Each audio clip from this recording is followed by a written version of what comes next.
आप सभी का स्वागत है आपके अपने फ्यूचर रैंकर्स में। आज हम लोग फैराडे का प्रथम नियम और द्वितीय नियम को अच्छी तरह से करेंगे। तो चलो स्टार्ट करता हूँ। फैराडे का प्रथम नियम और द्वितीय नियम क्या कहता है। तो फैराडे का प्रथम नियम जो है वो कहता है कि विद्युत अपघट्ट में इलेक्ट्रोड पर इकट्ठा होने वाले पदार्थ की मात्रा उसमें प्रवाहित आवेश के समानुपाती होता है। यानी जो विद्युत अपघट्ट है, विद्युत अपघट्ट क्या होता है। तो विद्युत अपघट्ट होता है कि कोई पदार्थ है, कोई अपघट्ट है, उसमें विद्युत प्रवाहित कर देंगे तो वो विद्युत अपघट्ट हो जाता है। तो विद्युत अपघट्ट में इलेक्ट्रोड क्या होता है, ऐसे जिंक का जो विलयन है उस अपघट्ट है, उसमें जिंक की क्षण को जो डाल दिया जाता है, जो जिंक की क्षण होती है उसे हम लोग क्या कहते हैं, इलेक्ट्रोड कहते हैं। तो आप लोग को विद्युत अपघट्ट भी पता लग गया, इलेक्ट्रोड भी पता लग गया। अब इलेक्ट्रोड पर इकट्ठा होने वाले पदार्थ की मात्रा उसमें प्रवाहित आवेश के समानुपाती होता है। तो विद्युत अपघट्ट की जो है हम इसकी जब W से प्रदर्शित करते हैं और इसका समानुपाती देखिए प्रवाहित आवेश के, जो उसमें प्रवाहित आवेश है, विद्युत अपघट्ट में जो प्रवाहित हो रहा आवेश उसे हम लोग क्यों से प्रदर्शित करते हैं, उसके समानुपाती होता है। यही आपकी डिफिनेशन कर रहे हैं कि विद्युत अपघट्ट में इलेक्ट्रोड पर इकट्ठा होने वाली पदार्थ की मात्रा उसमें प्रवाहित आवेश के समानुपाती होता है। अगर हम लोग यहाँ पर समानुपाती का चिन्ह हटाएंगे तो हमें स्थिरांक Z मिल जाता है। तो हम लोग यहाँ पर लिखेंगे W बराबर ZQ, और क्यों के ये आपको पता होगा कि क्यों बराबर क्या होता है। तो क्यों बराबर हो जाता है IT, क्या हो जाता है, धारा गुणे समय।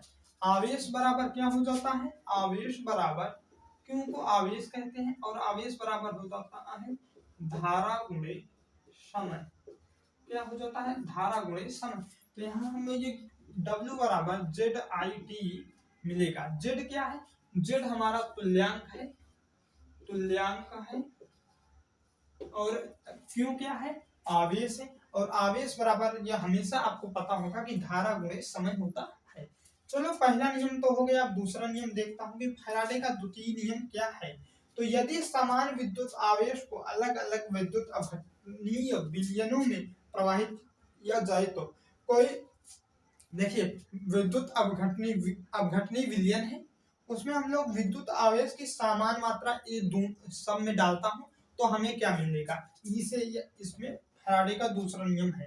तो इलेक्ट्रोड पर जमा पदार्थों के द्रव्यमान उनके रासायनिक तुल्यांकों के अनुपाती होते हैं। तो उसमें जो विद्युत अपघटनीय है विलयन है, उसमें ये जमा विद्युत आवेश, जमा इलेक्ट्रोड, जो इलेक्ट्रोड होता है, जैसे जिंक का विलयन होगा तो जिंक का होगा, कॉपर, हाँ Cu कॉपर का विलयन होगा तो कॉपर का इलेक्ट्रोड में डाला जाता है क्षण को, तो वही इलेक्ट्रोड बनता है। तो उसमें जो इलेक्ट्रोड पर जमा पदार्थ के द्रव्यमान उनके रासायनिक तुल्यांकों के अनुपात के बराबर होता है।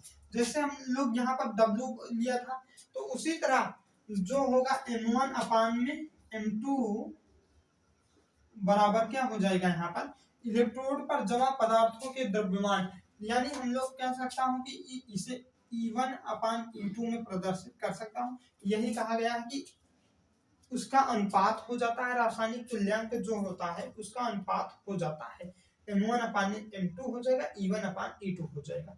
और M1 अपान M2 हमारा हो जाता है जमा पदार्थों